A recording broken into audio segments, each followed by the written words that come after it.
नमस्कार, spread piece channel में आपका स्वागत है। आज हम आपको सुनाएंगे मुंशी प्रेमचंद की एक खूबसूरत उपन्यास निर्मला, भाग 5 से 8। निर्मला का विवाह हो गया, ससुराल आ गई। वकील साहब का नाम था मुंशी तोताराम। सांवले रंग के मोटे ताजे आदमी थे। उम्र तो अभी 40 से अधिक न थी, पर वकालत के कठिन परिश्रम ने सिर के बाल पका दिए थे। व्यायाम करने का उन्हें अवकाश न मिलता था। वहां तक कि कभी कहीं घूमने भी न जाते, इसलिए तोंद निकल आई थी। देह के स्थूल होते हुए भी आए दिन कोई न कोई शिकायत रहती थी। मंदग्नि और बवासीर से तो उनका चिरस्थायी संबंध था, अतएव बहुत फूंक फूंक कर कदम रखते थे। उनके 3 लड़के थे। बड़ा मनसाराम 16 वर्ष का था, मंझला जियाराम 12 और सियाराम 7 वर्ष का। तीनों अंग्रेजी पढ़ते थे। घर में वकील साहब की विधवा बहन के सिवा और कोई औरत न थी। वही घर की मालकिन थी। उनका नाम था रुक्मिणी और अवस्था 50 के ऊपर थी। ससुराल में कोई न था, स्थायी रीति से यहीं रहती थीं। तोताराम दंपति विज्ञान में कुशल थे। निर्मला के प्रसन्न रखने के लिए उनमें जो स्वाभाविक कमी थी, उसे वह उपहारों से पूरी करना चाहते थे। यद्यपि वह बहु ही मितव्ययी पुरुष थे, पर निर्मला के लिए कोई न कोई तोहफा रोज लाया करते। मौके पर धन की परवाह न करते थे। लड़के के लिए थोड़ा दूध आता था, पर निर्मला के लिए मेवे, मुरब्बे, मिठाइयां, किसी चीज की कमी न थी। अपनी जिंदगी में कभी सैर तमाशे देखने न गए थे, पर अब छुट्टियों में निर्मला को सिनेमा, सर्कस, एटर दिखाने ले जाते थे। अपने बहुमूल्य समय का थोड़ा सा हिस्सा उसके साथ बैठकर ग्रामोफोन बजाने में व्यतीत किया करते थे। लेकिन निर्मला को न जाने क्यों तोताराम के पास बैठने और हंसने बोलने में संकोच होता था। इसका कदाचित यह कारण था कि अब तक ऐसा ही एक आदमी उसका पिता था, जिसके सामने वह सिर झुकाकर देह चुराकर निकलती थी। अब उनकी अवस्था का एक आदमी उसका पति था। वह उसे प्रेम की वस्तु नहीं, सम्मान की वस्तु समझती थी। उनसे भागती फिरती, उनको देखते ही उसकी प्रफुल्लता पलायन कर जाती थी। वकील साहब को दंपत्ति विज्ञान न सिखाया था कि युवती के सामने खूब प्रेम की बातें करनी चाहिए, दिल निकालकर रख देना चाहिए। यही उसके वशीकरण का मुख्य मंत्र है। इसीलिए वकील साहब अपने प्रेम प्रदर्शन में कोई कसर न रखते थे। लेकिन निर्मला को इन बातों से घृणा होती थी। वही बातें जिन्हें किसी युवक के मुख से सुनकर उनका हृदय प्रेम से उन्मत्त हो जाता, वकील साहब के मुंह से निकलकर उसके हृदय पर शर के समान आघात करती थीं।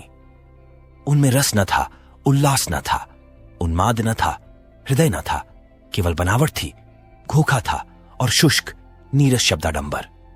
उसे इत्र और तेल बुरा न लगता, सैर तमाशे बुरे न लगते, बनाव सिंगार भी बुरा न लगता था। बुरा लगता था तो केवल तोताराम के पास बैठना। वह अपना रूप और यौवन उन्हें न दिखाना चाहती थी, क्योंकि वहां देखने वाली आंखें न थीं। वह उन्हें इन रसों का आस्वादन लेने योग्य न समझती थीं। कली प्रभात समीर ही के स्पर्श से खिलती है, दोनों में समान सारस्य है।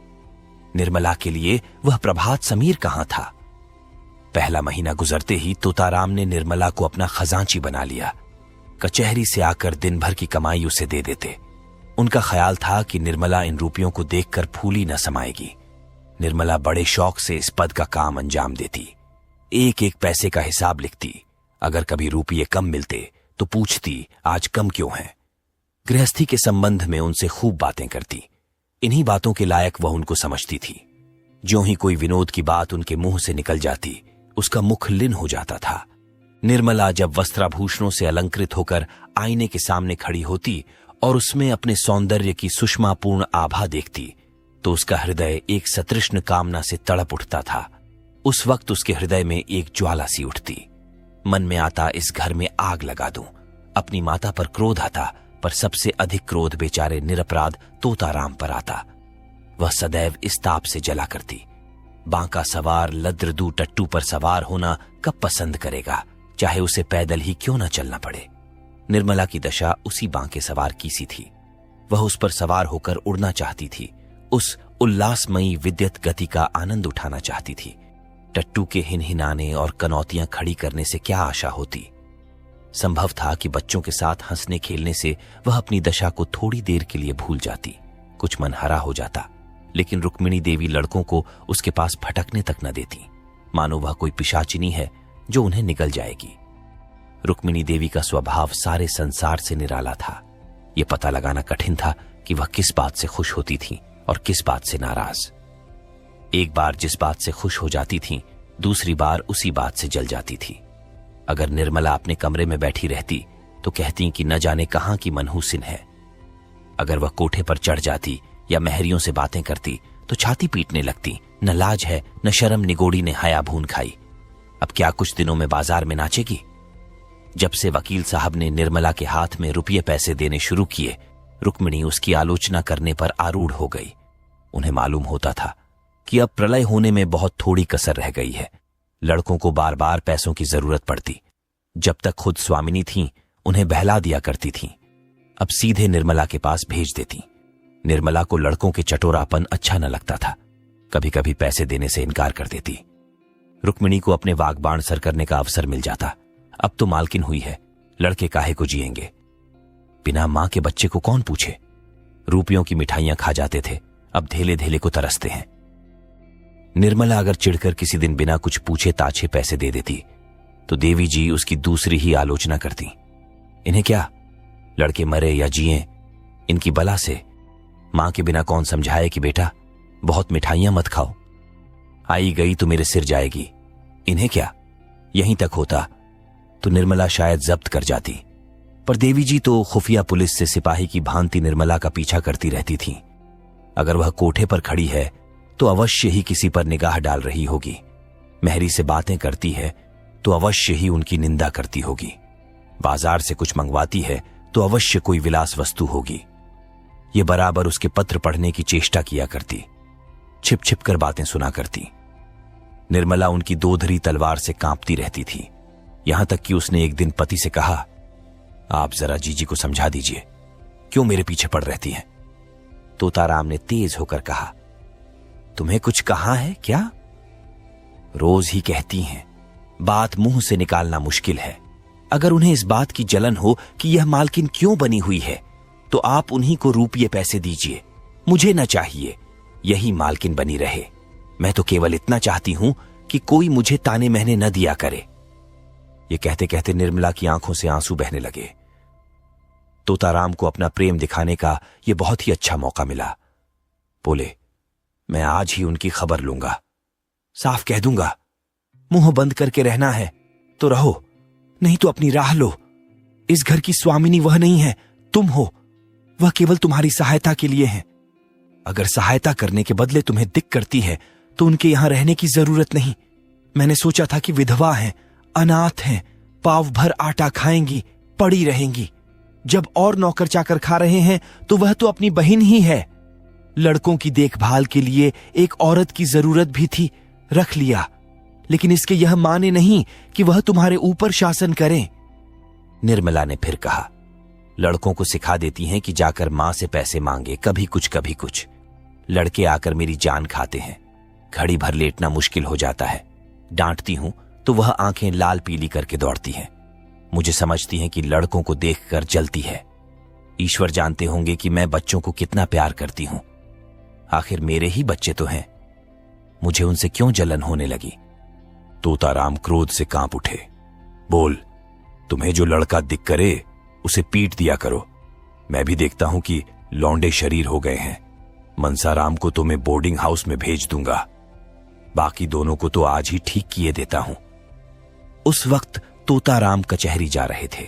डांट डपट करने का मौका न था, लेकिन कचहरी से लौटते ही उन्होंने घर में रुक्मिणी से कहा, क्यों बहन, तुम्हें इस घर में रहना है या नहीं? अगर रहना है शांत होकर रहो, यह क्या कि दूसरों का रहना मुश्किल कर दो। रुक्मिणी समझ गई कि बहू ने अपना वार किया, पर वह दबने वाली औरत न थी। एक तो उम्र में बड़ी तिस पर इसी घर की सेवा में जिंदगी काटती थी। किसकी मजाल थी कि उन्हें बेदखल कर दे। उन्हें भाई की इस क्षुद्रता पर आश्चर्य हुआ। बोली, तो क्या लौंडी बनाकर रखेगे? लौंडी बनकर रहना है तो इस घर की लौंडी न बनूंगी। अगर तुम्हारी यह इच्छा हो कि घर में कोई आग लगा दे और मैं खड़ी देखा करूं, किसी को बेराह चलते देखूं, तो चुप साध लूं। जो जिसके मन में आए करे, मैं मिट्टी की देवी बनी रहूं तो यह मुझसे ना होगा। यह हुआ क्या जो तुम इतना आपे से बाहर हो रहे हो? निकल गई सारी बुद्धिमानी। कल की लौंडियां छोटी पकड़कर नचाने लगी। कुछ पूछना न ताछना, बस उसने तार खींचा और तुम काठ के सिपाही की तरह तलवार निकालकर खड़े हो गए। तोता, सुनता हूं कि तुम हमेशा खुचर निकालती रहती हो, बात बात पर ताने देती हो। अगर कुछ सीख देनी हो तो उसे प्यार से, मीठे शब्दों में देनी चाहिए। तानों से सीख मिलने के बदले उल्टा और जी जलने लगता है। रुक्मिणी, तो तुम्हारी यह मर्जी है कि किसी बात में न बोलूं, यही सही, किन फिर यह न कहना कि तुम घर में बैठी थी, क्यों नहीं सलाह दी। जब मेरी बातें जहर लगती हैं तो मुझे क्या कुत्ते ने काटा है जो बोलूं। मसल है नाटों खेती, बहुरियों घर। मैं भी देखूं बहुरिया कैसे कर चलाती है। इतने में सियाराम और जियाराम स्कूल से आ गए। आते ही आते दोनों बुआजी के पास जाकर खाने को मांगने लगे। रुक्मिणी ने कहा, जाकर अपनी नई अम्मा से क्यों नहीं मांगते, मुझे बोलने का हुक्म नहीं है। तोता, अगर तुम लोगों ने उस घर में कदम रखा तो टांग तोड़ दूंगा, बदमाशी पर कमर बांधी है। जियाराम जरा शोख था, बोला, उनको तो आप कुछ नहीं कहते, हम ही को धमकाते हैं, कभी पैसे नहीं देती। सियाराम ने इस कथन का अनुमोदन किया। कहती हैं, मुझे दिक करोगे तो कान काट लूंगी। कहती है कि नहीं जिया। निर्मला अपने कमरे से बोली, मैंने कब कहा था कि तुम्हारे कान काट लूंगी, अभी से झूठ बोलने लगे। इतना सुनना था कि तोताराम ने सियाराम के दोनों कान पकड़कर उठा लिया। लड़का जोर से चीख मारकर रोने लगा। रुक्मिणी ने दौड़कर बच्चे को मुंशी जी के हाथ से छुड़ा लिया और बोली, बस रहने भी दो, क्या बच्चे को मार डालोगे। हाय हाय, कान लाल हो गया। सच कहां है, नई बीवी पाकर आदमी अंधा हो जाता है। अभी से यह हाल है तो इस घर के भगवान ही मालिक हैं। निर्मला अपनी विजय पर मन ही मन प्रसन्न हो रही थी, लेकिन जब मुंशी जी ने बच्चे का कान पकड़कर उठा लिया तो उससे न रहा गया। छुड़ाने को दौड़ी, पर रुक्मिणी पहले ही पहुंच गई थी। बोली, पहले आग लगा दी, अब बुझाने दौड़ी हो। जब अपने लड़के होंगे तब आंखें खुलेंगी, पराई पीर क्या जानो। निर्मला, खड़े तो हैं, पूछ लो ना, मैंने क्या आग लगा दी। मैंने इतना ही कहा था कि लड़के मुझे पैसों के लिए बार बार दिक करते हैं, इसके सिवाय जो मेरे मुंह से कुछ निकला हो तो मेरी आंखें फूट जाएं। तोता, मैं खुद इन लौंडों की शरारत देखा करता हूं, अंधा थोड़े ही हूं। तीनों जिद्दी और शरीर हो गए हैं। बड़े मियां को तो मैं आज ही हॉस्टल में भेजता हूं। रुक्मिणी, अब तक तुम्हें इनकी कोई शरारत न सूझी थी, आज आंखें क्यों इतनी तेज हो गईं? तोताराम, तुम ही ना इन्हें इतना शोक कर रखा है। रुक्मिणी, तो मैं ही विष की गांठ हूं, मेरे ही कारण तुम्हारा घर चौपट हो रहा है। लो मैं जाती हूं, तुम्हारे लड़के हैं, मारो चाहे काटो, न बोलूंगी। यह कहकर वह वहां से चली गई। निर्मला बच्चे को रोते देखकर विह्वल हो उठी। उसने उसे छाती से लगा लिया और गोद में लिए हुए अपने कमरे में लाकर उसे चुमकारने लगी, लेकिन बालक और भी सिसक सिसक कर रोने लगा। उसका अबोध हृदय इस प्यार में वह मातृ स्नेह न पाता था जिससे दैव ने उसे वंचित कर दिया था।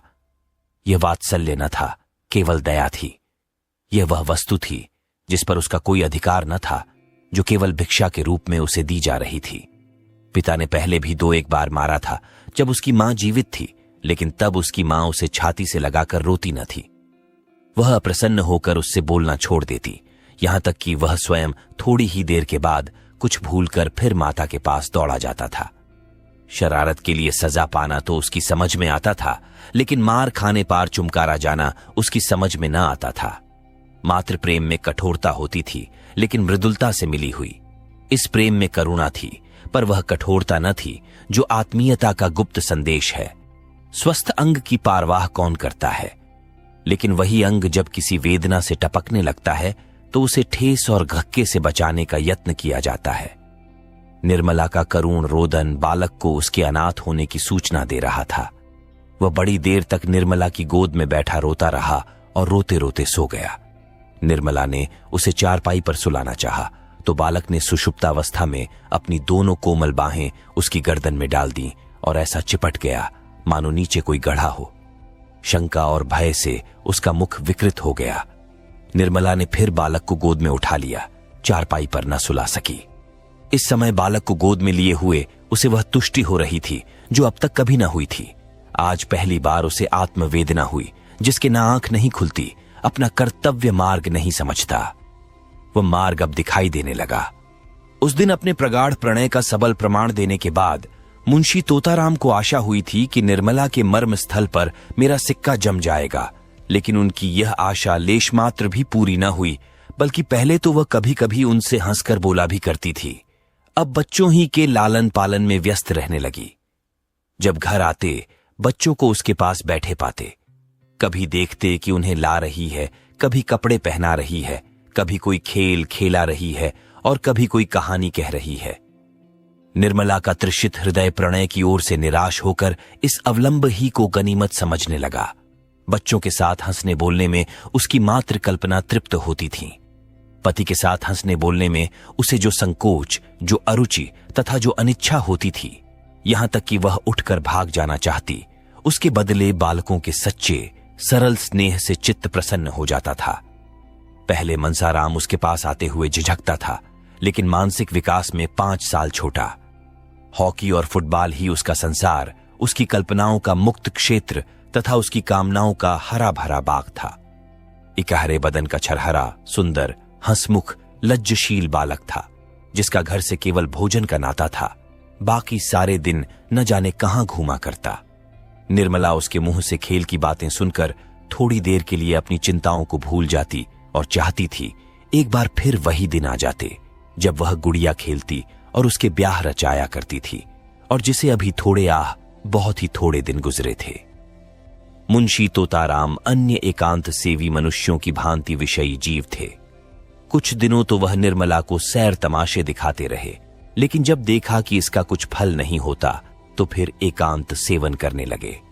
दिन भर के कठिन मासिक परिश्रम के बाद उनका चित्त आमोद प्रमोद के लिए लालयित हो जाता, लेकिन जब अपनी विनोद वाटिका में प्रवेश करते और उसके फूलों को मुरझाया, पौधों को सूखा और क्यारियों से धूल उड़ती हुई देखते तो उनका जी चाहता, क्यों न इस वाटिका को उजाड़ दूं। निर्मला उनसे क्यों विरक्त रहती है, इसका रहस्य उनकी समझ में न आता था। दंपति शास्त्र के सारे मंत्रों की परीक्षा कर चुके, पर मनोरथ पूरा न हुआ। अब क्या करना चाहिए, यह उनकी समझ में न आता था। एक दिन वह इसी चिंता में बैठे हुए थे कि उनके सहपाठी मित्र नयन सुखराम आकर बैठ गए और सलाम वलाम के बाद मुस्कुराकर बोले, आजकल तो खूब गहरी छंती होगी, नई बीवी का आलिंगन करके जवानी का मजा आ जाता होगा। बड़े भाग्यवान हो भाई, रूठी हुई जवानी को मनाने का इससे अच्छा कोई उपाय नहीं कि नया विवाह हो जाए। यहां तो जिंदगी बवाल हो रही है। पत्नी जी इस बुरी तरह चिमटी हैं कि किसी तरह पिंड ही नहीं छोड़ती। मैं तो दूसरी शादी की फिक्र में हूं, कहीं डॉल हो तो ठीक ठाक कर दो। दस्तूरी में एक दिन तुम्हें उसके हाथ के बने हुए पान खिला देंगे। तोताराम ने गंभीर भाव से कहा, कहीं ऐसी हिमाकत न कर बैठना, नहीं तो पछताओगे। लौंडियां तो लौंडों से ही खुश रहती हैं, हम तुम अब उस काम के नहीं रहे। सच कहता हूं, मैं तो शादी करके पछता रहा हूं, बुरी बला गले पड़ी। सोचा था 2-4 साल और जिंदगी का मजा उठा लूं, पर उल्टी आंतें गले पड़ी। नयन सुख, तुम क्या बातें करते हो? लौड़ियों को पंजों में लाना क्या मुश्किल बात है? जरा सैर तमाशे दिखा दो, उनके रूप रंग की तारीफ कर दो, बस रंग जम गया। तोता यह सब कुछ कर धर के हार गया। नयन, अच्छा कुछ इत्र तेल, फूल पत्ते, चाट वाट का भी मजा छखाया? तोता जी ये सब कर चुका। दंपत्ति शास्त्र के सारे मंत्रों का इम्तिहान ले चुका, सब कोरी गप्पे हैं। नयन, अच्छा तो अब मेरी एक सलाह मानो, जरा अपनी सूरत बनवा लो। आजकल यहां एक बिजली के डॉक्टर आए हुए हैं जो बुढ़ापे के सारे निशान मिटा देते हैं। क्या मजाल की चेहरे पर एक झुर्रिया या सिर का बाल पका रह जाए? न जाने क्या जादू कर देते हैं कि आदमी का चोला ही बदल जाता है। तोता, फीस क्या लेते हैं? नयन, फीस तो सुना है शायद 500 रुपए। तोता जी, कोई पाखंडी होगा, बेवकूफों को लूट रहा होगा, कोई रोगन लगाकर 2-4 दिन के लिए जरा चेहरा चिकना कर देता होगा। इश्तहारी डॉक्टरों पर तो अपना विश्वास ही नहीं। 10-5 की बात होती तो कहता जरा दिल लगी ही सही। 500 रुपये बड़ी रकम है। नयन, तुम्हारे लिए 500 रुपये कौन बड़ी बात है? 1 महीने की आमदनी है। मेरे पास तो भाई 500 रुपये होते तो सबसे पहला काम यही करता। जवानी के 1 घंटे की कीमत 500 रुपये से कहीं ज्यादा है। तोता जी, कोई सस्ता नुस्खा बताओ, कोई फकीरी जुड़ी बूटी जो कि बिना हर्र फिटकरी के रंग चीखा हो जाए। बिजली और रेडियम बड़े आदमियों के लिए रहने दो, उन्हीं को मुबारक हो। नयन तो फिर रंगीलेपन का स्वांग रचो। ये ढीला ढाला कोट फेंको, तंजेब की चुस्त अचकन हो, चुन्नटदार पाजामा, गले में सोने की जंजीर पड़ी हुई, सिर पर जयपुरी साफा बांधा हुआ, आंखों में सुरमा और बालों में हिना का तेल पड़ा हुआ। तोंद का पिचकना भी जरूरी है। दोहरा कमरबंद बांधे। जरा तकलीफ तो होगी, पार अचकन सज उठेगी। खिजाब मैं ला दूंगा। 150 गजलें याद कर लो और मौके मौके से शेर पढ़ी। बातों में रस भरा हो, ऐसा मालूम हो कि तुम्हें दीन और दुनिया की कोई फिक्र नहीं है। बस जो कुछ है प्रियतमा ही है। जवामर्दी और साहस के काम करने का मौका ढूंढते रहो। रात को झूठ मूठ शोर करो चोर चोर और तलवार लेकर अकेले पिल पड़ो। हां, जरा मौका देख लेना। ऐसा ना हो कि सचमुच कोई चोर आ जाए और तुम उसके पीछे दौड़ो, नहीं तो सारी कलई खुल जाएगी और मुफ्त के उल्लू बनोगे। उस वक्त तो जवामर्दी इसी में है कि दम साधे खड़े रहो, जिससे वह समझे कि तुम्हें खबर ही नहीं हुई। लेकिन ज्यों ही चोर भाग खड़ा हो, तुम भी उछलकर बाहर निकलो और तलवार लेकर कहां कहां कहते दौड़ो। ज्यादा नहीं, 1 महीना मेरी बातों का इम्तिहान करके देखें। अगर वह तुम्हारी दम न भरने लगे तो जो जुर्माना कहो वह दूं। तोताराम ने उस वक्त तो यह बातें हंसी में उड़ा दी, जैसा कि एक व्यवहार कुशल मनुष्य को करना चाहिए था, लेकिन इसमें की कुछ बातें उसके मन में बैठ गई। उनका असर पड़ने में कोई संदेह न था। धीरे धीरे रंग बदलने लगे, जिसमें लोग खटक न जाएं। पहले बालों से शुरू किया, फिर सुरमे की बारी आई, यहां तक कि 1-2 महीने में उनका कलेवर ही बदल गया। गजलें याद करने का प्रस्ताव तो हास्यास्पद था, लेकिन वीरता की डींग मारने में कोई हानि न थी। उस दिन से वह रोज अपनी जवामर्दी का कोई न कोई प्रसंग अवश्य छेड़ देते। निर्मला को संदेह होने लगा कि कहीं इन्हें उन्माद का रोग तो नहीं हो रहा है। जो आदमी मूंग की दाल और मोटे आटे के 2 फुलके खाकर भी नमक सुलेमानी का मुहताज हो, उसके छैलेपन पर उन्माद का संदेह हो तो आश्चर्य ही क्या। निर्मला पर इस पागलपन का और क्या रंग जमता हो। उसे उन पार दया आंजे लगी। क्रोध और घृणा का भाव जाता रहा। क्रोध और घृणा उन पर होती है जो अपने होश में हो। पागल आदमी तो दया ही का पात्र है। वह बात बात में उनकी चुटकियां लेती, उनका मजाक उड़ाती, जैसे लोग पागलों के साथ किया करते हैं। हां, इसका ध्यान रखती थी कि वह समझ न जाए। वह सोचती, बेचारा अपने पाप का प्रायश्चित कर रहा है। यह सारा स्वांग केवल इसलिए तो है कि मैं अपना दुख भूल जाऊं। आखिर अब भाग्य तो बदल सकता नहीं, इस बेचारे को क्यों जलाऊं। एक दिन रात को 9 बजे तोताराम बांके बने हुए सैर करके लौटे और निर्मला से बोले, आज 3 चोरों से सामना हो गया। जरा शिवपुर की तरफ चला गया था, अंधेरा था ही। जो ही रेल की सड़क के पास पहुंचा तो 3 आदमी तलवार लिए हुए न जाने किधर से निकल पड़े। यकीन मानो तीनों काले देव थे। मैं बिल्कुल अकेला, पास में सिर्फ यह छड़ी थी। उधर तीनों तलवार बांधे हुए होश उड़ गए। समझ गया कि जिंदगी का यहीं तक साथ था, मगर मैंने भी सोचा, मरता ही हूं तो वीरों की मौत क्यों न मरूं। इतने में एक आदमी ने ललकार कर कहा, रख दे, तेरे पास जो कुछ हो और चुपके से चला जा। मैं छड़ी संभाल कर खड़ा हो गया और बोला, मेरे पास तो सिर्फ यह छड़ी है और इसका मूल्य एक आदमी का सिर है। मेरे मुंह से इतना निकलना था कि तीनों तलवार खींचकर मुझ पर झपट पड़े और मैं उनके वारों को छड़ी पर रोकने लगा। तीनों झल्ला झल्ला कर वार करते थे। खटाके की आवाज होती थी और मैं बिजली की तरह झपटकर उनके तारों को काट देता था। कोई 10 मिनट तक तीनों ने खूब तलवार के जौहर दिखाए, पर मुझ पर रेफ तक न आई। मजबूरी यही थी कि मेरे हाथ में तलवार न थी। यदि कहीं तलवार होती तो एक को जीता न छोड़ता। खैर, कहां तक बयान करूं। उस वक्त मेरे हाथों की सफाई देखने काबिल थी। मुझे खुद आश्चर्य हो रहा था कि यह चपलता मुझ में कहां से आ गई। जब तीनों ने देखा कि यहां दाल नहीं गलने की तो तलवार म्यान में रख ली और पीठ ठोक कर बोले, जवान, तुम सा वीर आज तक नहीं देखा। हम तीनों 300 पर भारी गांव के गांव ढोल बजाकर लूटते हैं, पर आज तुमने हमें नीचा दिखा दिया। हम तुम्हारा लोहा मान गए। ये कहकर तीनों फिर नजरों से गायब हो गए। निर्मला ने गंभीर भाव से मुस्कुराकर कहा, इस छड़ी पर तो तलवार के बहुत से निशान बने हुए होंगे। मुंशी जी इस शंका के लिए तैयार न थे, पर कोई जवाब देना आवश्यक था। बोले, मैं वारों को बराबर खाली कर देता। दो चार छोटे छड़ी पर पड़ी भी तो उचटती हुई, जिनसे कोई निशान नहीं पड़ सकता था।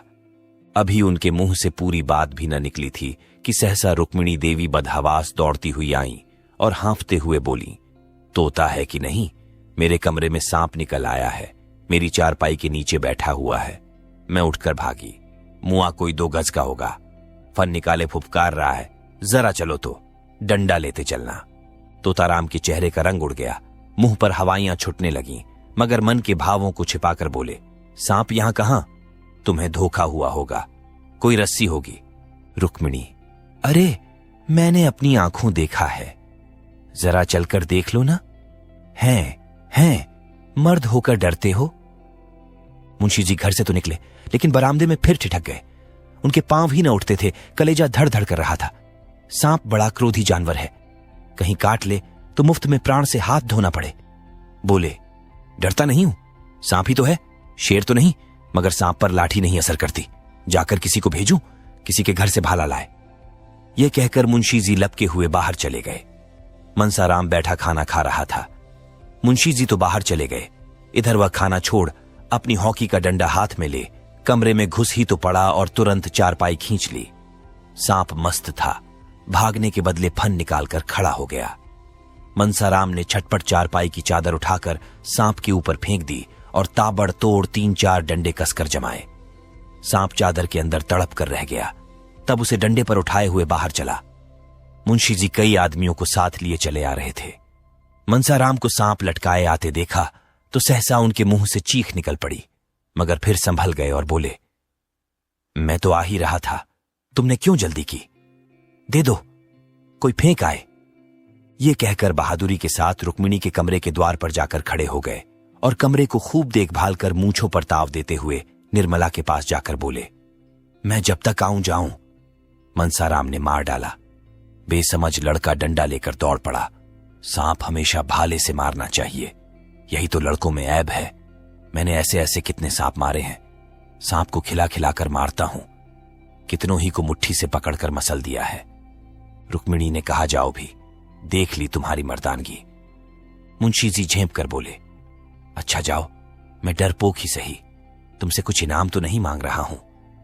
जाकर महाराज से कहा, खाना निकाले। मुंशी जी तो भोजन करने गए और निर्मला द्वार की चौखट पर खड़ी सोच रही थी, भगवान, क्या इन्हें सचमुच कोई भीषण रोग हो रहा है? क्या मेरी दशा को और भी दारुण बनाना चाहते हो? मैं इनकी सेवा कर सकती हूं, सम्मान कर सकी हूं, अपना जीवन इनके चरणों पर अर्पण कर सकती हूं, लेकिन वह नहीं कर सकती जो मेरे किए नहीं हो सकता। अवस्था का भेद मिटाना मेरे वश की बात नहीं। आखिर ये मुझसे क्या चाहते हैं? समझ गई। ये बात पहले ही नहीं समझी थी, नहीं तो इनको क्यों इतनी तपस्या करनी पड़ती, क्यों इतने स्वांग भरने पड़ते। उस दिन से निर्मला का रंग ढंग बदलने लगा। उसने अपने को कर्तव्य पर मिटा देने का निश्चय कर दिया। अब तक नैराश्य के संताप में उसने कर्तव्य पर ध्यान ही न दिया था। उसके हृदय में विप्लव की ज्वाला सी दहकती रहती थी, जिसकी असह्य वेदना ने उसे संज्ञाहीन सा कर रखा था। अब उस वेदना का वेग शांत होने लगा। उसे ज्ञात हुआ कि मेरे लिए जीवन का कोई आनंद नहीं। उसका स्वप्न देखकर क्यों इस जीवन को नष्ट करूं? संसार में सबके सब प्राणी सुख सेज ही पर तो नहीं सोते। मैं भी उन्हीं अभागों में से हूं। मुझे भी विधाता ने दुख की गठरी ढोने के लिए चुना है। वह बोझ सिर से उतर नहीं सकता। उसे फेंकना भी चाहूं तो नहीं फेंक सकती। उस कठिन भार से चाहे आंखों में अंधेरा छा जाए, चाहे गर्दन टूटने लगे, चाहे पैर उठाना दुस्तर हो जाए, लेकिन वह गठरी ढोनी ही पड़ेगी। उम्र भर का कैदी कहां तक रोएगा? रोए भी तो कौन देखता है? किसे उस पर दया आती है? रोने से काम में हर्ज होने के कारण उसे और यातनाएं ही तो सहनी पड़ती हैं। दूसरे दिन वकील साहब कचहरी से आए तो देखा निर्मला की साहास्य मूर्ति अपने कमरे के द्वार पर खड़ी है। वह अनिंद्य छवि देखकर उनकी आंखें तृप्त हा गईं। आज बहुत दिनों के बाद उन्हें यह कमल खिला हुआ दिखलाई दिया। कमरे में एक बड़ा सा आईना दीवार में लटका हुआ था। उस पर एक पर्दा पड़ा रहता था। आज उसका पर्दा उठा हुआ था। वकील साहब ने कमरे में कदम रखा तो शीशे पर निगाह पड़ी। अपनी सूरत साफ साफ दिखाई दी। उनके हृदय में चोट सी लग गई। दिन भर के परिश्रम से मुख की कांति मलिन हो गई थी। भांति भांति के पौष्टिक पदार्थ खाने पर भी गालों की झुर्रियां साफ दिखाई दे रही थीं। तोंद कसी होने पर भी किसी मुंहजोर घोड़े की भांति बाहर निकली हुई थी। आईने के ही सामने किंतु दूसरी ओर ताकती हुई निर्मला भी खड़ी हुई थी। दोनों सूरतों में कितना अंतर था। एक रत्न जटित विशाल भवन, दूसरा टूटा फूटा खंडहर। वह उस आईने की ओर न देख सके। अपनी यही अवस्था उनके लिए असह्य थी। वो आईने के सामने से हट गए। उन्हें अपनी ही सूरत से घृणा होने लगी। फिर इस रूपवती कामिनी का उनसे घृणा करना कोई आश्चर्य की बात न थी। निर्मला की ओर ताकने का भी उन्हें साहस न हुआ। उसकी यह अनुपम छवि उनके हृदय का शूल बन गई। निर्मला ने कहा, आज इतनी देर कहां लगाई? दिन भर राह देखते देखते आंखें फूट जाती हैं। तोताराम ने खिड़की की ओर ताकते हुए जवाब दिया, मुकद्दमों के मारे दम मारने की छुट्टी नहीं मिलती। अभी एक मुकद्दमा और था, लेकिन मैं सिर दर्द का बहाना करके भाग खड़ा हुआ। निर्मला, तो क्यों इतने मुकद्दमे लेते हो? काम उतना ही करना चाहिए जितना आराम से हो सके। प्राण देकर थोड़े ही काम किया जाता है। मत लिया करो बहुत मुकद्दमे। मुझे रुपयों का लालच नहीं। तुम आराम से रहोगे तो रुपये बहुत मिलेंगे। तोताराम भाई, आती हुई लक्ष्मी भी तो नहीं ठुकराई जाती। निर्मला लक्ष्मी अगर रक्त और मांस की भेंट लेकर आती है तो उसका न आना ही अच्छा। मैं धन की भूखी नहीं हूं। इस वक्त मनसाराम भी स्कूल से लौटा। धूप में चलने के कारण मुख पर पसीने की बूंदें आई हुई थीं। गोरे मुखड़े पर खून की लाली दौड़ रही थी। आंखों से ज्योति सी निकलती मालूम होती थी। द्वार पर खड़ा होकर बोला, अम्मा जी लाइए, कुछ खाने का निकालिए, जरा खेलने जाना है। निर्मला जाकर गिलास में पानी लाई और एक तश्तरी में कुछ मेवे रखकर मनसाराम को दिए। मनसाराम जब खाकर चलने लगा तो निर्मला ने पूछा, कब तक आओगे? मनसाराम कह नहीं सकता। गोरों के साथ हॉकी का मैच है। बारक यहां से बहुत दूर है। निर्मला भाई, जल्द आना। खाना ठंडा हो जाएगा तो कहोगे मुझे भूख नहीं है।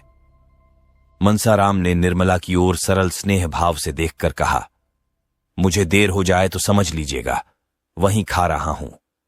मेरे लिए बैठने की जरूरत नहीं। वह चला गया तो निर्मला बोली, पहले तो घर में आते ही न थे। मुझसे बोलते शर्माते थे। किसी चीज की जरूरत होती तो बाहर से ही मंगवा भेजते। जब से मैंने बुलाकर कहा तब से आने लगे हैं। तोताराम ने कुछ चिढ़कर कहा, यह तुम्हारे पास खाने पीने की चीजें मांगने क्यों आता है? दीदी से क्यों नहीं कहता? निर्मला ने यह बात प्रशंसा पाने के लोभ से कही थी। वह यह दिखाना चाहती थी कि मैं तुम्हारे लड़कों को कितना चाहती हूं। यह कोई बनावटी प्रेम न था। उसे लड़कों से सचमुच स्नेह था। उसके चरित्र में अभी तक बाल भाव ही प्रधान था। उसमें वही उत्सुकता, वही चंचलता, वही विनोद प्रियता विद्यमान थी और बालकों के साथ उसकी ये बाल वृत्तियां प्रस्फुटित होती थीं। पत्नी सुलभ ईर्ष्या अभी तक उसके मन में उदय नहीं हुई थी, लेकिन पति के प्रसन्न होने के बदले नाक भौं सिकोड़ने का आशय न समझकर बोली, मैं क्या जानूं, उनसे क्यों नहीं मांगते? मेरे पास आते हैं तो दुत्कार नहीं देती। अगर ऐसा करूं तो यही होगा कि यह लड़कों को देखकर जलती है। मुंशी जी ने इसका कुछ जवाब न दिया, लेकिन आज उन्होंने मुवक्किलों से बातें नहीं की। सीधे मनसाराम के पास गए और उसका इम्तिहान लेने लगे। ये जीवन में पहला ही अवसर था कि इन्होंने मनसाराम या किसी लड़के की शिक्षोन्नति के विषय में इतनी दिलचस्पी दिखाई हो। उन्हें अपने काम से सिर उठाने की फुर्सत ही न मिलती थी। उन्हें इन विषयों को पढ़े हुए 40 वर्ष के लगभग हो गए थे। तब से उनकी ओर आंख तक न उठाई थी। वह कानूनी पुस्तकों और पत्रों के सिवा और कुछ पढ़ते ही न थे। इसका समय ही न मिलता, पर आज उन्हीं विषयों में मनसाराम की परीक्षा लेने लगे। मनसाराम ज़हीन था और इसके साथ ही मेहनती भी था। खेल में भी टीम का कैप्टन होने पर भी वह क्लास में प्रथम रहता था। जिस पाठ को एक बार देख लेता, पत्थर की लकीर हो जाती थी। मुंशी जी को उतावली में ऐसे मार्मिक प्रश्न तो सूझे नहीं, जिनके उत्तर देने में चतुर लड़के को भी कुछ सोचना पड़ता, और ऊपरी प्रश्नों को मनसाराम से चुटकियों में उड़ा दिया। कोई सिपाही अपने शत्रु पर वार खाली जाते देखकर जैसे झल्ला झल्लाकर और भी तेजी से वार करता है, उसी भांति मनसाराम के जवाबों को सुन सुनकर वकील साहब भी झल्लाते थे। वह कोई ऐसा प्रश्न करना चाहते थे जिसका जवाब मनसाराम से न बन पड़े। देखना चाहते थे कि इसका कमजोर पहलू कहां है। यह देखकर अब उन्हें संतोष न हो सकता था कि वह क्या करता है। वह यह देखना चाहते थे कि यह क्या नहीं कर सकता। कोई अभ्यस्त परीक्षक मनसाराम की कमजोरियों को आसानी से दिखा देता, पर वकील साहब अपनी आधी शताब्दी की भूली हुई शिक्षा के आधार पर इतने सफल कैसे होते। अंत में उन्हें अपना गुस्सा उतारने के लिए कोई बहाना न मिला तो बोले, मैं देखता हूं तुम सारे दिन इधर उधर मटर गश्ती किया करते हो। मैं तुम्हारे चरित्र को तुम्हारी बुद्धि से बढ़कर समझता हूं और तुम्हारा यूं आवारा घूमना मुझे कभी गवारा नहीं हो सकता। मनसाराम ने निर्भीकता से कहा, मैं शाम को 1 घंटा खेलने के लिए जाने के सिवा दिन भर कहीं नहीं जाता। आप अम्मा या बुआ जी से पूछ लें, मुझे खुद इस तरह घूमना पसंद नहीं। हाँ, खेलने के लिए हेडमास्टर साहब से आग्रह करके बुलाते हैं तो मजबूरन जाना पड़ता है। अगर आपको मेरा खेलने जाना पसंद नहीं है तो कल से न जाऊंगा। मुंशी जी ने देखा कि बातें दूसरी ही रुख पर जा रही हैं तो तीव्र स्वर में बोले, मुझे इस बात का इत्मीनान क्यों कर हो कि खेलने के सिवा कहीं नहीं घूमने जाते। मैं बराबर शिकायतें सुनता हूं। मनसाराम ने उत्तेजित होकर कहा, किन महाशय ने आपसे यह शिकायत की है, जरा मैं भी तो सुनूं। वकील कोई हो, इससे तुमसे कोई मतलब नहीं। तुम्हें इतना विश्वास होना चाहिए कि मैं झूठा आक्षेप नहीं करता। मनसाराम, अगर मेरे सामने कोई आकर कह दे कि मैंने इन्हें कहीं घूमते देखा है तो मुंह न दिखाऊं। वकील, किसी को ऐसी क्या गरज पड़ी है कि तुम्हारी मुंह पर तुम्हारी शिकायत करे और तुमसे बैर मोल ले। तुम अपने 2-4 साथियों को लेकर उसके घर की खपरेल फोड़ते फिरो। मुझसे इस किस्म की शिकायत एक आदमी ने नहीं, कई आदमियों ने की है और कोई वजह नहीं है कि मैं अपने दोस्तों की बात पर विश्वास न करूं। मैं चाहता हूं कि तुम स्कूल ही में रहा करो।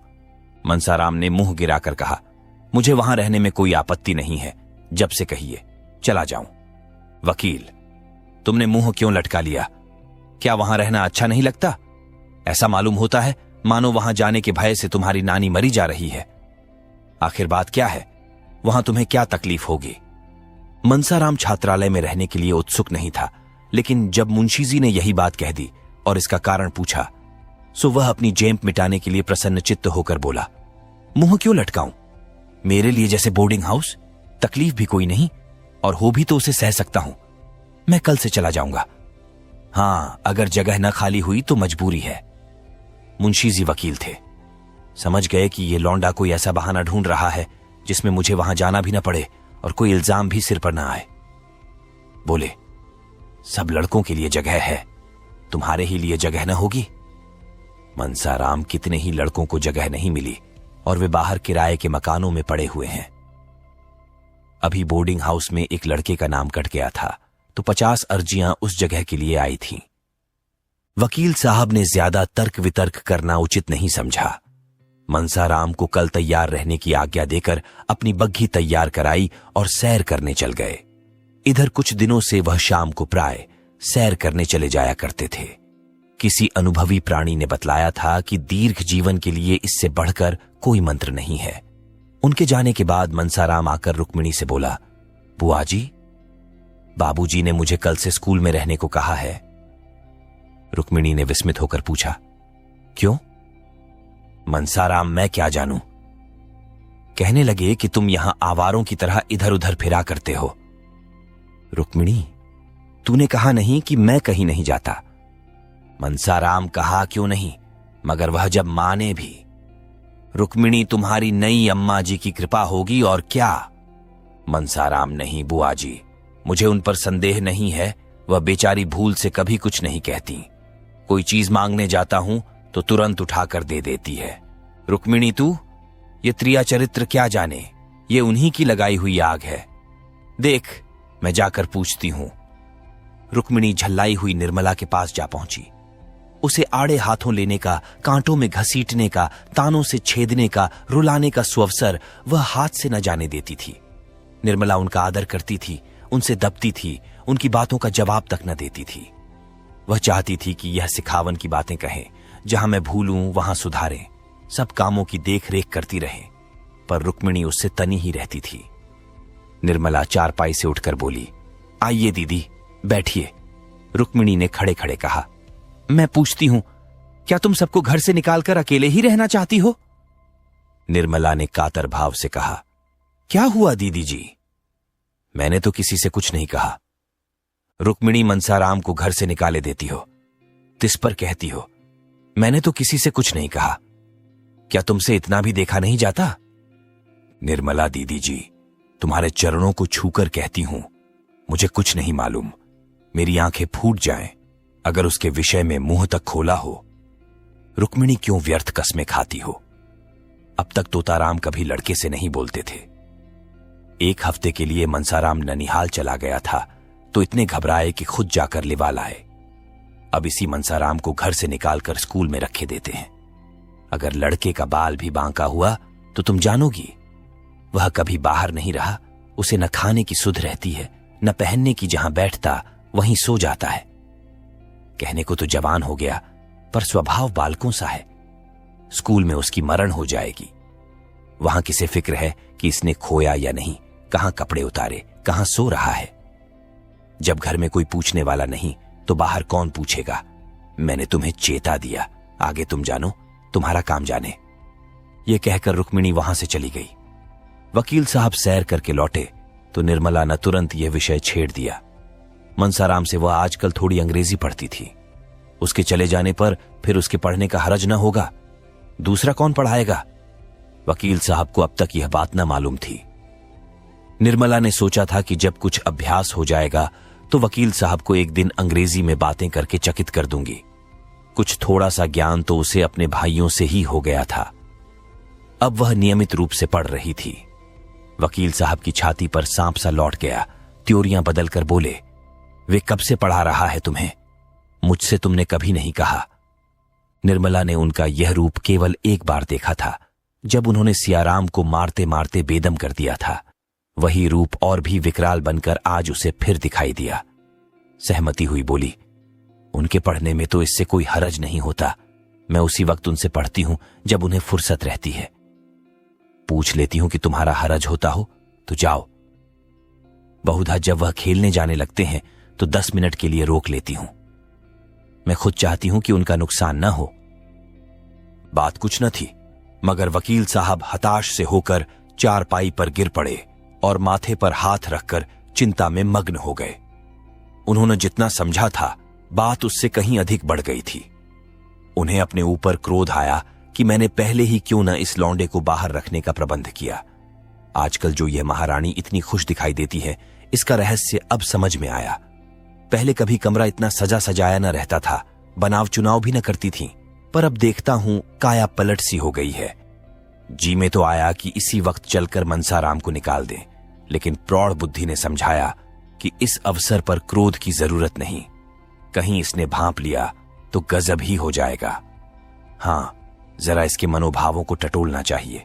बोले, यह तो मैं जानता हूं कि तुम्हें 2-4 मिनट पढ़ाने से उसका हरज नहीं होता, लेकिन आवारा लड़का है, अपना काम न करने का उसे एक बहाना तो मिल जाता है। कल अगर फेल हो गया तो साफ कह देगा, मैं तो दिन भर पढ़ाता रहता था। मैं तुम्हारे लिए कोई मिस नौकर रख दूंगा, कुछ ज्यादा खर्च न होगा। तुमने मुझसे पहले कहा ही नहीं। यह तुम्हें भला क्या पढ़ाता होगा, 2-4 शब्द बताकर भाग जाता होगा। इस तरह तो तुम्हें कुछ भी ना आएगा। निर्मला ने तुरंत इस आक्षेप का खंडन किया। नहीं, यह बात तो नहीं। वह मुझे दिल लगाकर पढ़ाते हैं और उनकी शैली भी कुछ ऐसी है कि पढ़ने में मन लगता है। आप एक दिन जरा उनका समझाना देखिए। मैं तो समझती हूं कि मिस इतने ध्यान से न पढ़ाएगी। मुंशी जी अपनी प्रश्न कुशलता पर मूंछों पर ताव देते हुए बोले, दिन में एक ही बार पढ़ाता है या कई बार? निर्मला अब भी इन प्रश्नों का आशय न समझी। बोली, पहले तो शाम ही को पढ़ा देते थे, अब कई दिनों से एक बार आकर लिखना भी देख लेते हैं। वह तो कहते हैं कि मैं अपने क्लास में सबसे अच्छा हूं। अभी परीक्षा में इन्हीं को प्रथम स्थान मिला था। फिर आप कैसे समझते हैं कि उनका पढ़ने में जी नहीं लगता? मैं इसलिए और भी कहती हूं कि दीदी समझेंगी, इसी ने यह आग लगाई है। मुफ्त में मुझे ताने सुनने पड़ेंगे। अभी जरा ही देर हुई, धमका कर गई हैं। मुंशी जी ने दिल में कहा, खूब समझता हूं, तुम कल की छोकरी होकर मुझे चराने चली। दीदी का सहारा लेकर अपना मतलब पूरा करना चाहती हैं। बोले, मैं नहीं समझता बोर्डिंग का नाम सुनकर क्यों लौंडे की नानी मरती है, और लड़के खुश होते हैं कि अब अपने दोस्तों में रहेंगे, ये उलटे रो रहा है। अभी कुछ दिन पहले तक यह दिल लगाकर पढ़ता था। ये उसी मेहनत का नतीजा है कि अपने क्लास में सबसे अच्छा है, लेकिन इधर कुछ दिनों से इसे सैर सपाटे का चस्का पड़ चला है। अगर अभी से रोकथाम न की गई तो पीछे करते धरते न बन पड़ेगा। तुम्हारे लिए मैं एक मिस रख दूंगा। दूसरे दिन मुंशी जी प्रातःकाल कपड़े लत्ते पहनकर बाहर निकले। दीवान खाने में कई मुवक्किल बैठे हुए थे। इनमें एक राजा साहब भी थे, जिनसे मुंशी जी को कई हजार सालाना मेहनताना मिलता था, मगर मुंशी जी उन्हें वहीं बैठे छोड़ 10 मिनट में आने का वादा करके बग्घी पर बैठकर स्कूल के हेडमास्टर के यहां जा पहुंचे। हेडमास्टर साहब बड़े सज्जन पुरुष थे। वकील साहब का बहुत आदर सत्कार किया, पर उनके यहां एक लड़के की भी जगह खाली न थी। सभी कमरे भरे हुए थे। इंस्पेक्टर साहब की कड़ी ताकीद थी कि मुफस्सिल के लड़कों को जगह देकर तब शहर के लड़कों को दिया जाए। इसीलिए यदि कोई जगह खाली भी हुई तो भी मनसाराम को जगह न मिल सकेगी, क्योंकि कितने ही बाहरी लड़कों के प्रार्थना पत्र रखे हुए थे। मुंशी जी वकील थे। रात दिन ऐसे प्राणियों से साबिका रहता था जो लोभवश असंभव का भी संभव, असाध्य को भी साध्य बना सकते हैं। समझे शायद कुछ दे दिलाकर काम निकल जाए, दफ्तर क्लर्क से ढंग की कुछ बातचीत करनी चाहिए। पर उसने हंसकर कहा, मुंशी जी, ये कचहरी नहीं स्कूल है। हेडमास्टर साहब के कानों में इसकी भनक भी पड़ गई तो जामे से बाहर हो जाएंगे और मनसाराम को खड़े खड़े निकाल देंगे। संभव है अफसरों से शिकायत कर दें। बेचारे मुंशी जी अपना सा मुंह लेकर रह गए। 10 बजते बजते झुंझलाए हुए घर लौटे। मनसाराम उसी वक्त घर से स्कूल जाने को निकला। मुंशी जी ने कठोर नेत्रों से उसे देखा, मानो वह उनका शत्रु हो, और घर में चले गए। इसके बाद 10-12 दिनों तक वकील साहब का यही नियम रहा कि कभी सुबह कभी शाम किसी न किसी स्कूल के हेडमास्टर से मिलते और मनसाराम को बोर्डिंग हाउस में दाखिल करने कल चेष्टा करते, पर किसी स्कूल में जगह न थी। सभी जगहों से कोरा जवाब मिल गया। अब 2 ही उपाय थे, या तो मनसाराम को अलग किराए के मकान में रख दिया जाए या किसी दूसरे स्कूल में भर्ती करा दिया जाए। ये दोनों बातें आसान थीं। मुफस्सिल के स्कूलों में जगह अक्सर खाली रहती थी, लेकिन अब मुंशी जी का शंकित हृदय कुछ शांत हो गया था। उस दिन से उन्होंने मनसाराम को कभी घर में जाते न देखा, यहां तक कि अब वह खेलने भी न जाता था। स्कूल जाने के पहले और आने के बाद बराबर अपने कमरे में बैठा रहता। गर्मी के दिन थे, खुले हुए मैदान में भी देह से पसीने की धारें निकलती थीं, लेकिन मनसाराम अपने कमरे से बाहर न निकलता। उसका आत्माभिमान आवारापन के आक्षेप से मुक्त होने के लिए विकल हो रहा था। वह अपने आचरण से इस कलंक को मिटा देना चाहता था। एक दिन मुंशी जी बैठे भोजन कर रहे थे कि मनसाराम भी नहाकर खाने आया। मुंशी जी ने इधर उसे महीनों से नंगे बदन न देखा था। आज उस पर निगाह पड़ी तो होश उड़ गए। हड्डियों का ढांचा सामने खड़ा था। मुख पर अब भी ब्रह्मचर्य का तेज था, पर देह घुलकर कांटा हो गई थी। पूछा, आजकल तुम्हारी तबीयत अच्छी नहीं है क्या? इतने दुर्बल क्यों हो? मनसाराम ने धोती ओढ़कर कहा, तबीयत तो बिल्कुल अच्छी है। मुंशी जी, फिर इतने दुर्बल क्यों हो? मनसाराम, दुर्बल तो नहीं हूं, मैं इससे ज्यादा मोटा कब था। मुंशी जी, वाह, आधी देह भी नहीं रही और कहते हो मैं दुर्बल नहीं हूं। क्यों दीदी, ये ऐसा ही था। रुक्मिणी आंगन में खड़ी तुलसी को जल चढ़ा रही थी। बोली, दुबला क्यों होगा, अब तो बहुत अच्छी तरह लालन पालन हो रहा है। मैं गंवारिन थी, लड़कों को खिलाना पिलाना नहीं जानती थी। खोमचा खिला खिलाकर इनकी आदत बिगाड़ देती थी। अब तो एक पढ़ी लिखी गृहस्थी के कामों में चतुर औरत पान की तरह फेर रही है ना। दुबला हो उसका दुश्मन। मुंशी जी, दीदी तुम बड़ा अन्याय करती हो। तुमसे किसने कहा कि लड़कों को बिगाड़ रही हो? जो काम दूसरों के किए न हो सके वह तुम्हें खुद करने चाहिए। यह नहीं कि घर से कोई नाता न रखो। जो अभी खुद लड़की है वह लड़कों की देख रेख क्या करेगी? यह तुम्हारा काम है। रुक्मिणी जब तक अपना समझती थी, करती थी। जब तुमने गैर समझ लिया तो मुझे क्या पड़ी है कि मैं तुम्हारे गले से चिपटूं? पूछो, कै दिन से दूध नहीं पिया? जाके कमरे में देखाओ, नाश्ते के लिए जो मिठाई भेजी गई थी वह पड़ी सड़ रही है। मालकिन समझती हैं मैंने तो खाने का सामान रख दिया, कोई ना खाए तो क्या मैं मुंह में डाल दूं? तो भैया, इस तरह वे लड़के पलते होंगे जिन्होंने कभी लाड प्यार का सुख नहीं देखा। तुम्हारे लड़के बराबर पान की तरह फेरे जाते रहे हैं, अब अनाथों की तरह रहकर सुखी नहीं रह सकते। मैं तो बात साफ कहती हूं, बुरा मानकर ही कोई क्या कर लेगा। उस पर सुनती हूं कि लड़के को स्कूल में रखने का प्रबंध कर रहे हो। बेचारे को घर में आने तक की मनाही है, मेरे पास आते भी डरता है, और फिर मेरे पास रखा ही क्या रहता है जो जाकर खिलाऊंगी। इतने में मनसाराम 2 फुलके खाकर उठ खड़ा हुआ। मुंशी जी ने पूछा, क्या 2 ही फुलके तो लिए थे? अभी बैठे 1 मिनट से ज्यादा नहीं हुआ, तुमने खाया क्या? 2 ही फुलके तो लिए थे। मनसाराम ने सकुचाते हुए कहा, दाल और तरकारी भी तो थी, ज्यादा खा जाता हूं तो गला जलने लगता है, खट्टी डकारें आने लगती हैं। मुंशी जी भोजन करके उठे तो बहुत चिंतित थे। अगर यूं ही दुबला होता गया तो उसे कोई भयंकर रोग पकड़ लेगा। उन्हें रुक्मिणी पर इस समय बहुत क्रोध आ रहा था। उन्हें यही जलन है कि मैं घर की मालकिन नहीं हूं।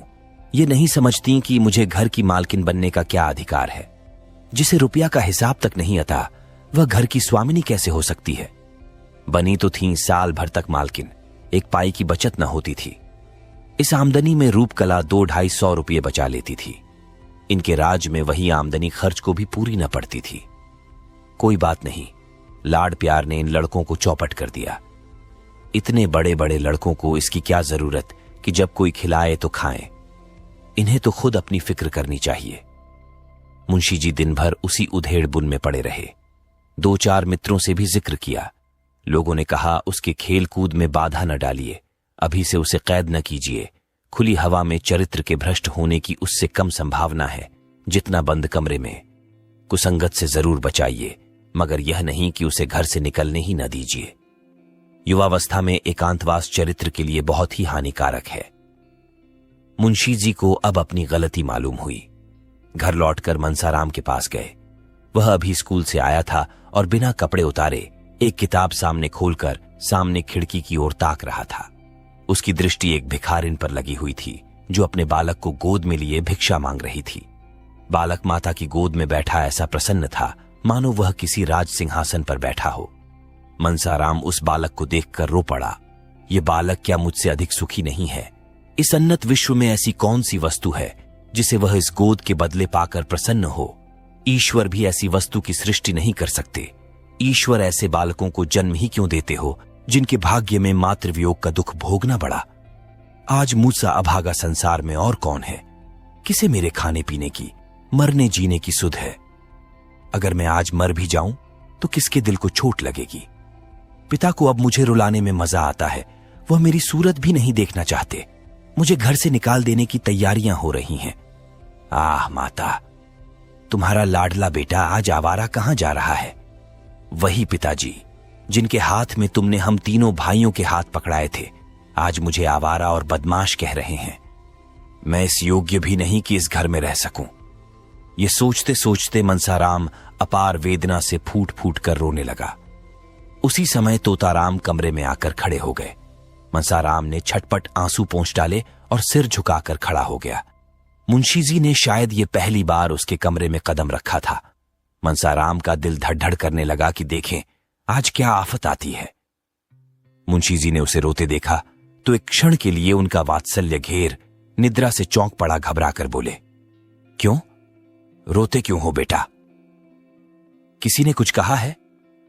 मनसाराम ने बड़ी मुश्किल से उमड़ते हुए आंसुओं को रोककर कहा, जी नहीं, रोता तो नहीं हूं। मुंशी जी, तुम्हारी अम्मा ने तो कुछ नहीं कहा? मनसाराम जी, नहीं, वह तो मुझसे बोलती ही नहीं। मुंशी जी, क्या करूं बेटा, शादी तो इसलिए की थी कि बच्चों को मां मिल जाएगी, लेकिन वह आशा पूरी नहीं हुई तो क्या बिल्कुल नहीं बोलती? मनसाराम जी, नहीं, इधर महीनों से नहीं बोली। मुंशी जी विचित्र स्वभाव की औरत है, मालूम ही नहीं होता कि क्या चाहती है। मैं जानता कि उसका ऐसा मिजाज होगा तो कभी शादी न करता, रोज एक ना एक बात लेकर उठ खड़ी होती है। उसी ने मुझसे कहा था कि यह दिन भर न जाने कहां गायब रहता है। मैं उसके दिल की बात क्या जानता था? समझा, तुम कुसंगत में पड़कर शायद दिन भर घूमा करते हो। कौन ऐसा पिता है जिसे अपने प्यारे पुत्र को आवारा फिरते देखकर रंज न हो? इसीलिए मैंने तुम्हें बोर्डिंग हाउस में रखने का निश्चय किया था। बस और कोई बात नहीं थी बेटा। मैं तुम्हारा खेलन कूदना बंद नहीं करना चाहता था। तुम्हारी यह दशा देखकर मेरे दिल के टुकड़े हुए जाते हैं। कल मुझे मालूम हुआ मैं भ्रम में था। तुम शौक से खेलो, सुबह शाम मैदान में निकल जाया करो। ताजी हवा से तुम्हें लाभ होगा। जिस चीज की जरूरत हो मुझसे कहो, उनसे कहने की जरूरत नहीं। समझ लो कि वह घर में है ही नहीं। तुम्हारी माता छोड़कर चली गई तो मैं तो हूं। बालक का सरल निष्कपट हृदय पितृ प्रेम से पुलकित हो उठा। मालूम हुआ कि साक्षात भगवान खड़े हैं। नैराश्य और क्षोभ से विकल होकर उसने मन में अपने पिता का निष्ठुर और न जाने क्या क्या समझ रखा। विमाता से उसे कोई गिला न था। अब उसे झांत हुआ कि मैंने अपने देवतुल्य पिता के साथ कितना अन्याय किया है। पितृभक्ति की एक तरंग सी हृदय में उठी और वह पिता के चरणों पर सिर रखकर रोने लगा। मुंशी जी करुणा से विह्वल हो गए। जिस पुत्र को क्षण भर आंखों से दूर देखकर उनका हृदय व्यग्र हो उठता था, जिसके शील, बुद्धि और चरित्र का अपने पराये सभी बखान करते थे, उसी के प्रति उनका हृदय इतना कठोर क्यों हो गया?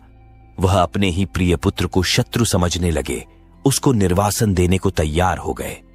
निर्मला पुत्र और पिता के बीच में दीवार बनकर खड़ी थी। निर्मला को अपनी ओर खींचने के लिए पीछे हटना पड़ता था और पिता तथा पुत्र में अंतर बढ़ता जाता था। फलत आज यह दशा हो गई है कि अपने अभिन्न पुत्र उन्हें इतना छल करना पड़ रहा है। आज बहुत सोचने के बाद उन्हें एक एक ऐसी युक्ति सूझी है जिससे आशा हो रही है कि वह निर्मला को बीच से निकालकर अपने दूसरे बाजू को अपनी तरफ खींच लेंगे। उन्होंने उस युक्ति का आरंभ भी कर दिया है, लेकिन इसमें अभीष्ट सिद्ध होगा या नहीं, इसे कौन जानता है। जिस दिन से तोतोराम ने निर्मला के बहुत मिन्नत समाजत करने पर भी मनसाराम को बोर्डिंग हाउस में भेजने का निश्चय किया था, उसी दिन से उसने मनसाराम से पढ़ना छोड़ दिया। यहां तक कि बोलती भी न थी। उसे स्वामी की इस अविश्वासपूर्ण तत्परता का कुछ कुछ आभास हो गया था। इतना शक्की मिजाज, ईश्वर ही इस घर की लाज रखें। इनके मन में ऐसी ऐसी दुर्भावनाएं भरी हुई हैं।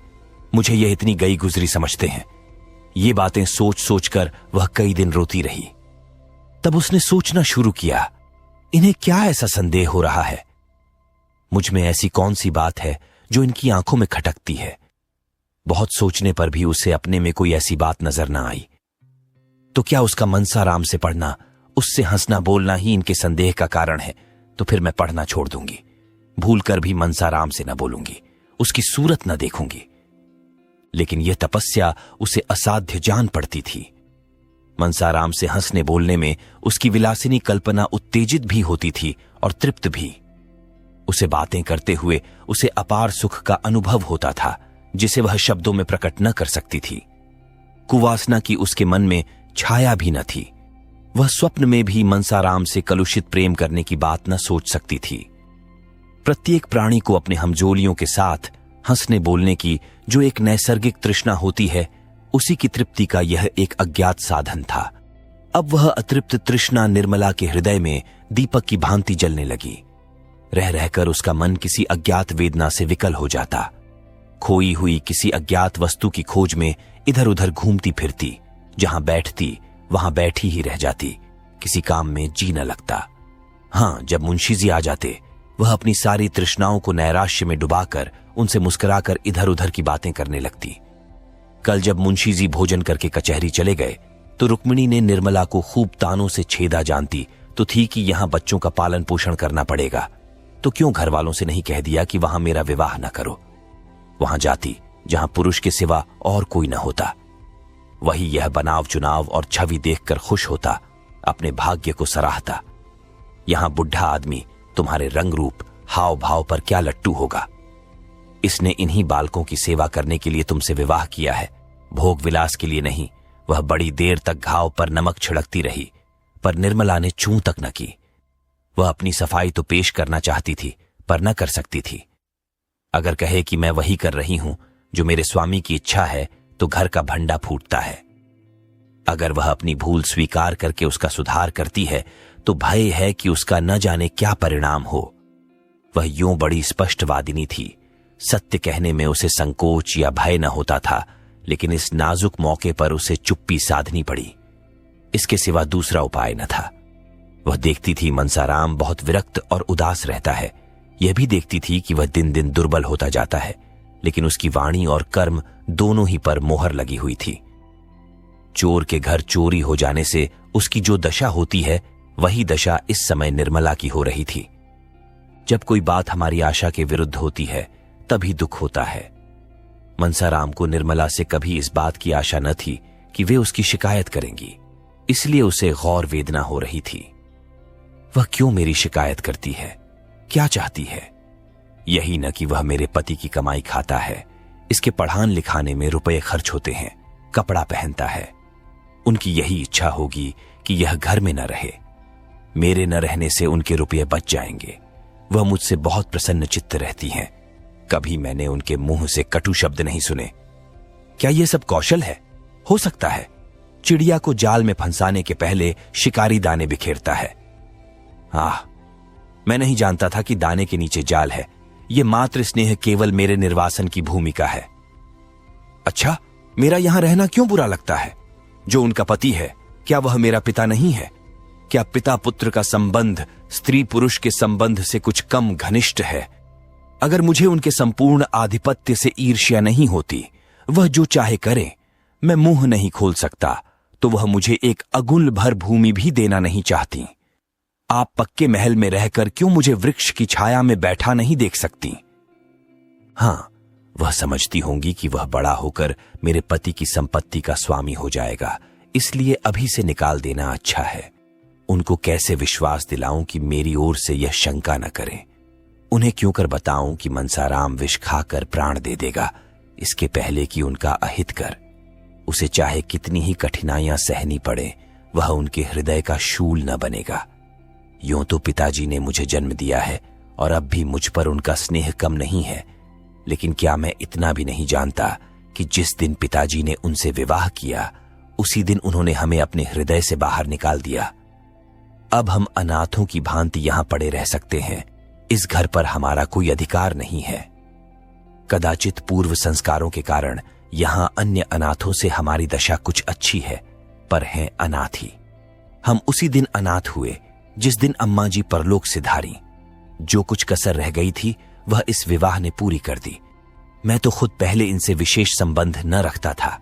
अगर उन्हीं दिनों पिताजी से मेरी शिकायत की होती, तो शायद मुझे इतना दुख न होता।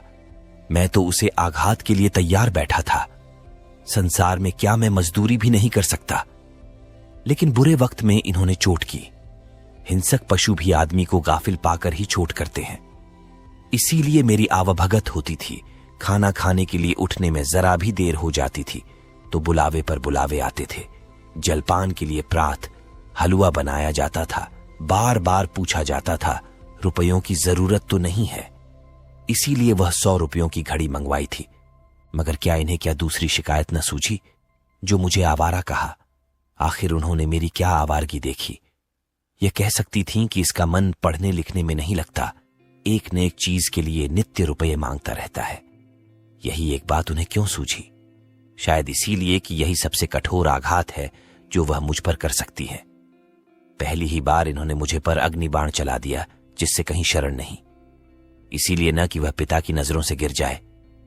मुझे बोर्डिंग हाउस में रखने का तो एक बहाना था।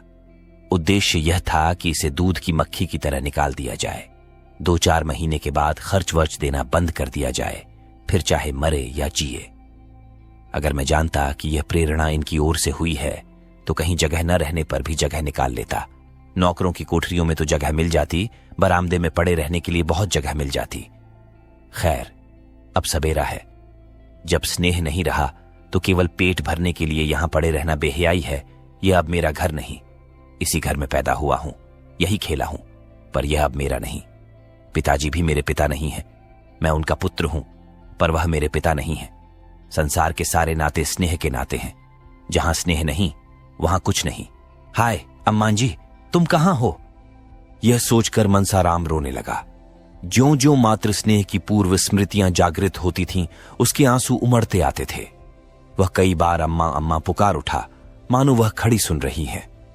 मातृहीनता के दुख का आज उसे पहली बार अनुभव हुआ। वह आत्माभिमानी था, साहसी था, पर अब तक सुख की गोद में लालन पालन होने के कारण वह इस समय अपने आप को निराधार समझ रहा था। रात के 10 बज गए थे। मुंशी जी आज कहीं दावत खाने गए हुए थे। 2 बार मेहरी मनसाराम को भोजन करने के लिए बुलाने आ चुकी थी। मनसाराम ने पिछली बार उससे झुंझलाकर कह दिया था, मुझे भूख नहीं है, कुछ न खाऊंगा। बार बार आकर सिर पर सवार हो जाती है। इसीलिए जब निर्मला ने उसे फिर उसी काम के लिए भेजना चाहा तो वह न गई। बोली, बहू जी, वह मेरे बुलाने से ना आवेंगे। निर्मला, आएंगे क्यों नहीं? जाकर कह दे खाना ठंडा हुआ जाता है, 2-4 कौर खा लें। मेहरी, मैं यह सब कह के हार गई, नहीं आते। निर्मला, तूने यह कहा था कि वह बैठी हुई है। मेहरी, नहीं बहू जी, यह तो मैंने नहीं कहा, झूठ क्यों बोलूं? निर्मला, अच्छा तो जाकर यह कह देना, वह बैठी तुम्हारी राह देख रही है। तुम न खाओगे तो वह रसोई उठाकर सो रहेंगी। मेरी भूंगी, सुन, अब की और चली जा। हंसकर, ना आवे तो गोद में उठा लाना। भूंगी नाक भौं सिकोड़ते गई, पर एक ही क्षण में आकर बोली, अरे बहू जी, वह तो रो रहे हैं, किसी ने कुछ कहा है क्या? निर्मला इस तरह चौंक कर उठी और 2-3 पग आगे चली, मानो किसी माता ने अपने बेटे के कुएं में गिर पड़ने की खबर पाई हो। फिर वह ठिठक गई और भूंगी से बोली, रो रहे हैं? तूने पूछा, नहीं, क्यों रो रहे हैं? भूंगी, नहीं बहू जी, यह तो मैंने नहीं पूछा, झूठ क्यों बोलूं? वह रो रहे हैं। इस निस्तबद्ध रात्रि में अकेले बैठे हुए वह रो रहे हैं। माता की याद आई होगी, कैसे जाकर उन्हें समझाऊं? हाय, कैसे समझाऊं? यहां तो छींकते नाक करती है। ईश्वर, तुम साक्षी हो, अगर मैंने उन्हें भूल से भी कुछ कहा हो तो वह मेरे गे आए। मैं क्या करूं? वह दिल में समझते होंगे कि इसी ने पिताजी से मेरी शिकायत की होगी। कैसे विश्वास दिलाऊं कि मैंने कभी तुम्हारे विरुद्ध एक शब्द भी मुंह से नहीं निकाला? अगर मैं ऐसे देवकुमार के से चरित्र रखने वाले युवक का बुरा चेतूं तो मुझसे बढ़कर राक्षसी संसार में न होगी। निर्मला देखती थी कि मनसाराम का स्वास्थ्य दिन दिन बिगड़ता जाता है। वह दिन दिन दुर्बल होता जाता है। उसके मुख की निर्मल कांति दिन दिन मलिन होती जाती है। उसका साहस बदन संकुचित होता जाता है। इसका कारण भी उससे छिपा न था, पर वह इस विषय में अपने स्वामी से कुछ न कह सकती थी। ये सब देख देख कर उसका हृदय विदीर्ण होता रहता था, पर उसकी जबान न खुल सकती थी। वह कभी कभी मन में झुंझलाती कि मनसाराम क्यों जरा सी बात पर इतना क्षोभ करता है। क्या इनके आवारा कहने से वह आवारा हो गया? मेरी और बात है, एक जरा सा शक मेरा सर्वनाश कर सकता है, पर उसे ऐसी बातों की इतनी क्या परवाह। उसके जी में प्रबल इच्छा हुई कि चलकर उन्हें चुप कराऊं और लाकर खाना खिला दूं। बेचारे रात भर भूखे पड़े रहेंगे। हाय, मैं इस उपद्रव की जड़ हूं। मेरे आने के पहले इस घर में शांति का राज्य था। पिता बालकों पर जान देता था, बालक पिता को प्यार करते थे। मेरे आते ही सारी बाधाएं आ खड़ी हुईं। इनका अंत क्या होगा भगवान ही जाने। भगवान मुझे मौत भी नहीं देते। बेचारा अकेले भूखों पड़ा है। उस वक्त भी मुंह जुठा करके उठ गया था, और उसका आहार ही क्या है, जितना वह खाता है उतना तो 1-2 साल के बच्चे खा जाते हैं। निर्मला चली, पति की इच्छा के विरुद्ध चली। जो नाते में उसका पुत्र होता था उसी को मनाने जाते उसका हृदय कांप रहा था। उसने पहले रुक्मिणी के कमरे की ओर देखा। वह भोजन करके बेखबर सो रही थी। फिर बाहर कमरे की ओर गई। वहां सन्नाटा था। मुंशी अभी न आए थे। ये सब देखभाल कर वह मनसाराम के कमरे के सामने जा पहुंची। कमरा खुला हुआ था। मनसाराम एक पुस्तक सामने रखे मेज पर सिर झुकाए बैठा हुआ था, मानो शोक और चिंता की सजीव मूर्ति हो। निर्मला ने पुकारना चाहा, पर उसके कंठ से आवाज न निकली। सहसा मनसाराम ने सिर उठाकर द्वार की ओर देखा। निर्मला को देखकर अंधेरे में पहचान न सका। चौंक कर बोला, कौन? निर्मला ने कांपते हुए स्वर में कहा, मैं तो हूं। भोजन करने क्यों नहीं चल रहे हो? कितनी रात गई? मनसाराम ने मुंह फेर कर कहा, मुझे भूख नहीं है। निर्मला, यह तो मैं 3 बार भूंगी से सुन चुकी हूं। मनसाराम तो 4थी बार मेरे मुंह से सुन लीजिए। निर्मला, शाम को भी तो कुछ नहीं खाया था, भूख क्यों नहीं लगी? मनसाराम ने व्यंग्य की हंसी हंसकर कहा, बहुत भूख लगेगी तो आए कहां से?